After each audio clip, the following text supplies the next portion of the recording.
Jujutsu Kaisen, Episode 3.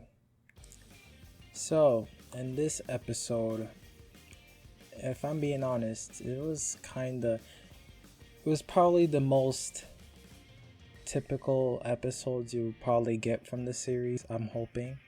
Because, since they were just introducing a character, it was like they were just focusing on getting the character's background out of the way and stuff like that, and what she could do and her abilities and stuff. So out of all the episodes so far, even though I only did reviews for 2 of them, this is probably the worst out of the 3, even though it's not bad at all. It was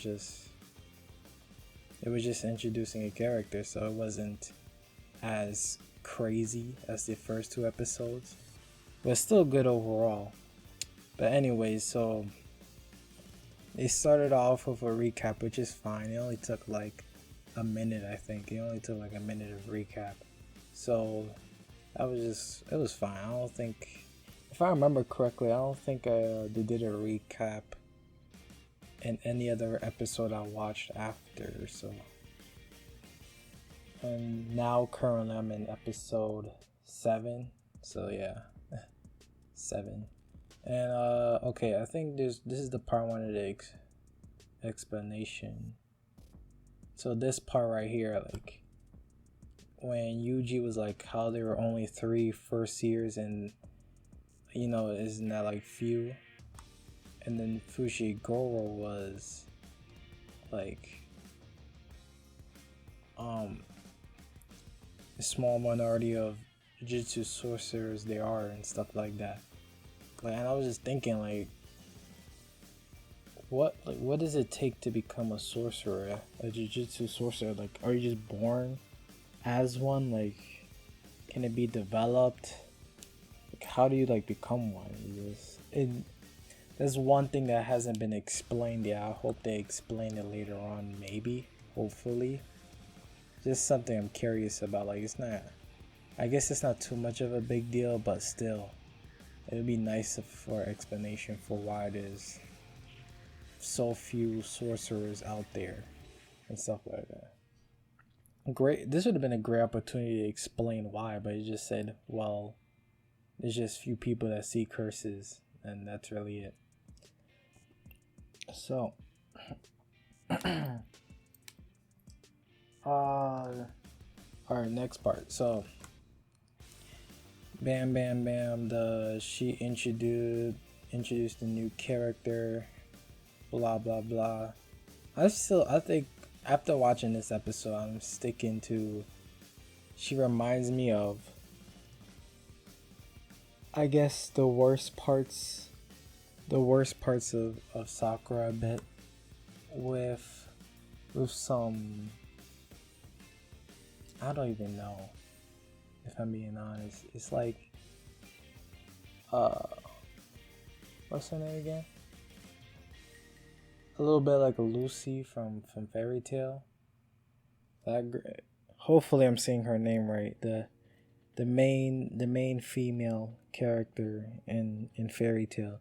She reminds me of her too. Something like that.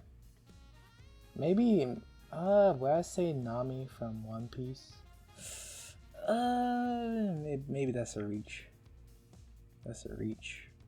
Probably like the worst parts of all 3 of them, and maybe a tiny bit of the best parts of them so far. I'm not even that far into it, so maybe, hopefully, because so far, Nobara is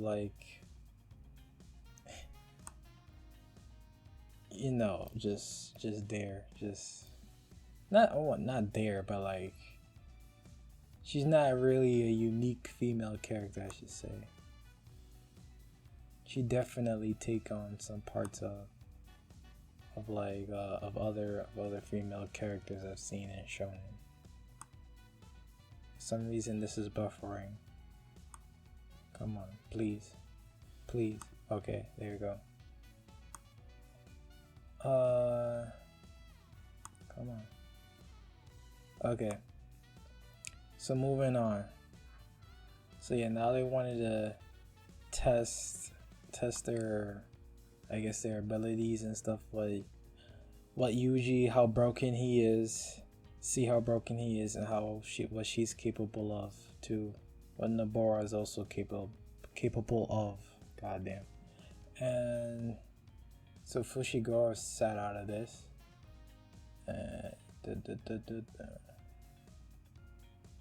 Okay. See, here's the thing. This is what I mean by worst parts of those characters. Like she has an attitude for sure. For sure. Like even goddamn Yuji knows that, like I said, she's the worst parts of a shonen female character. She has those traits for sure. And Yuji knows it too. So let's move on. At least we're all clear. Even Yuji's clear on that. We all could agree on that. Anyways. Okay. Oh snap. My boy appeared again. This is his last. He's only gonna be seen from a flashback now, so.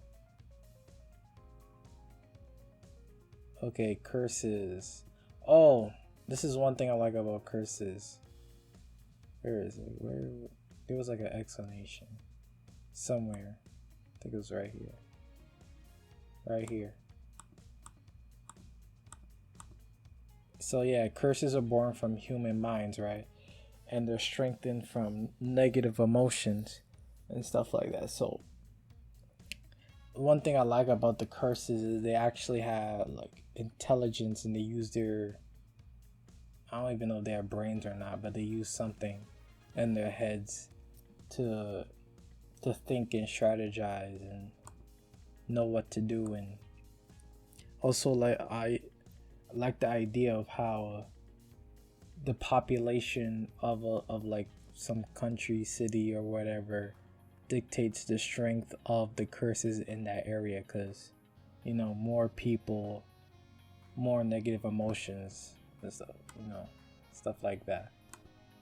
And which is very smart, because you know, they don't have to fall into the trap of, okay, so the way curses are, they're just strong beings and stuff, and they only use brute strength to beat you.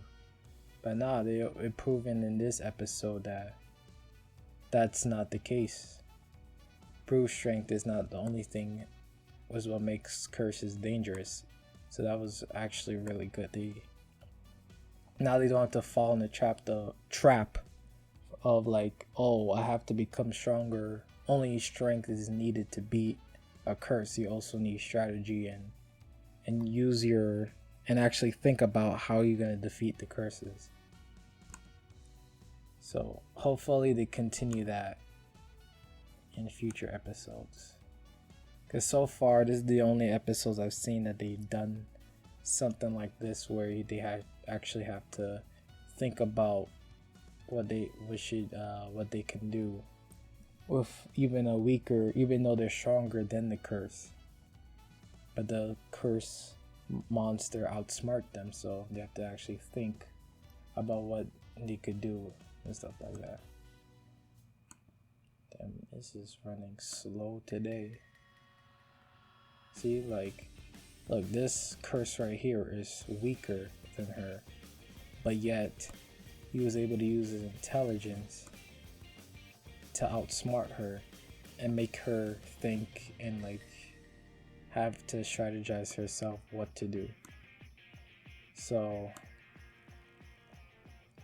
yikes. Yikes. See, ways in the balance and all that, which is crazy.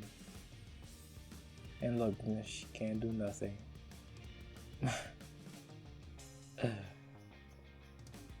I'm not gonna call her useless yet. Not yet. Not yet. but she has not proven she could do much either. So Yuji has to come in and clean up, clean up duty.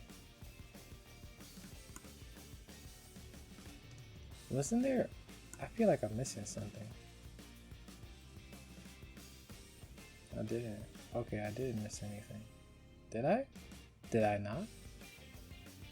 I could have sworn they started the backstory of her character like somewhere. Oh yeah, they did, right? Yeah. Okay. It was like somewhere, right? Where?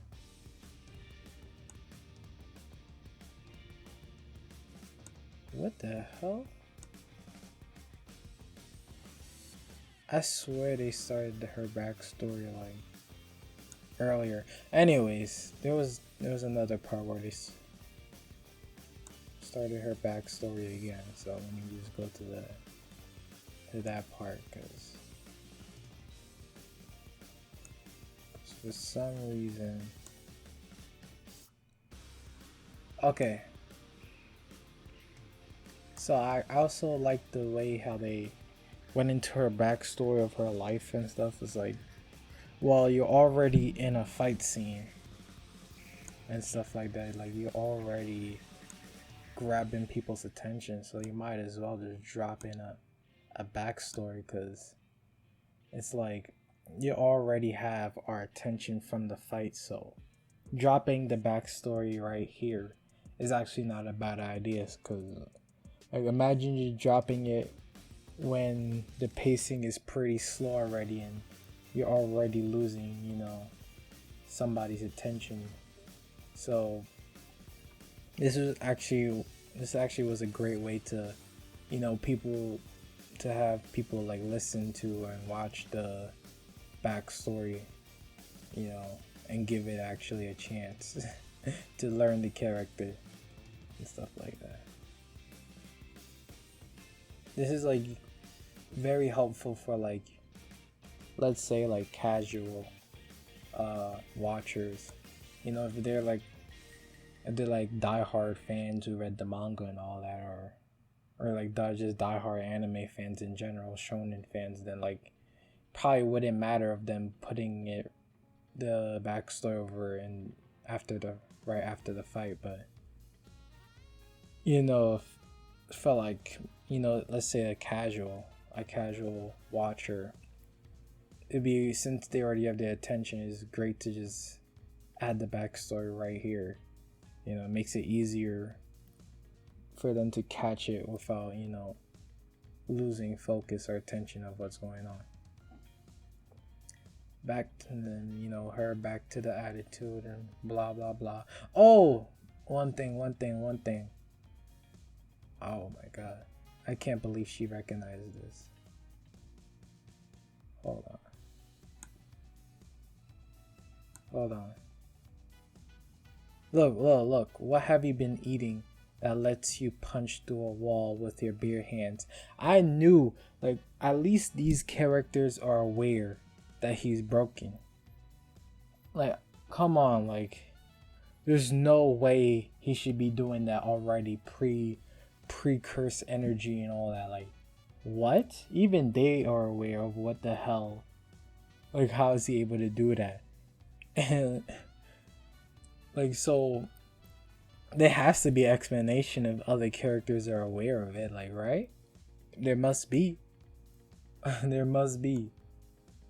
Because there's no way. And then he just shrugs it off like, what are you talking about? Like, he said even if it was possible, that'd still be impossible for most people. Like, come on, like come on. Like, bro, look at Yuji. It wasn't reinforced concrete. Like, come on, bro. Like, come on. This man really has all the excuses for, like, just say you're broken. Just say you're broken, bro, and move on. Come on. Anyways, let me get to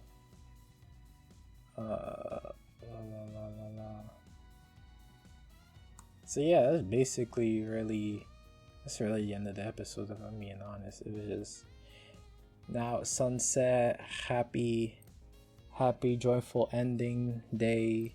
You know, we defeated the big bad guy. Now we enjoy the rest of our day, eat some food, eat some sushi, I think they're going for. And like, yeah.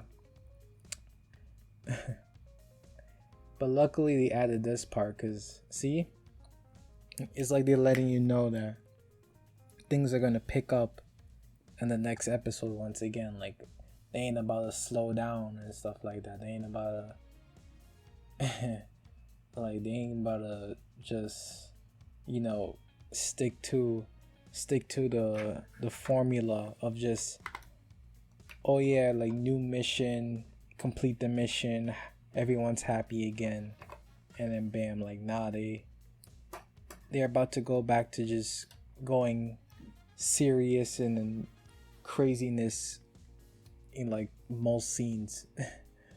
So luckily they showed this. It's like letting you know that, like, yo, we're about to go back to being crazy again. So like, I'm glad they did that. I really like that part. See, like, 3 Jujutsu Tech first years were dispatched to this scene and 1 died. Like, that was a crazy way to leave the episode with a cliffhanger. That was a crazy way. Oh man. But anyways, overall, I'll say this episode was 8 out of 10. 8. I'll give it an 8. 8 out of 10. Yeah, I'll give it an 8. Still had great transitions, especially with the background. The background transition from the fight scene and background story was really great in terms of more people will take notice of it. Pacing was still good overall. It didn't feel, even though it was probably a slower episode, slower than the last 2, it still had good pacing. It didn't feel slow at all, or still either way. And other than that, yeah, good, not good, yeah, I wouldn't say it was great. It was just good character introduction. It was nothing crazy, really. It was decent. So yeah, good episode. Episode 3, back to craziness, back to the, you know, hype stuff that everyone wants to see. So yeah, see you there when all the craziness and hype comes out. So yeah.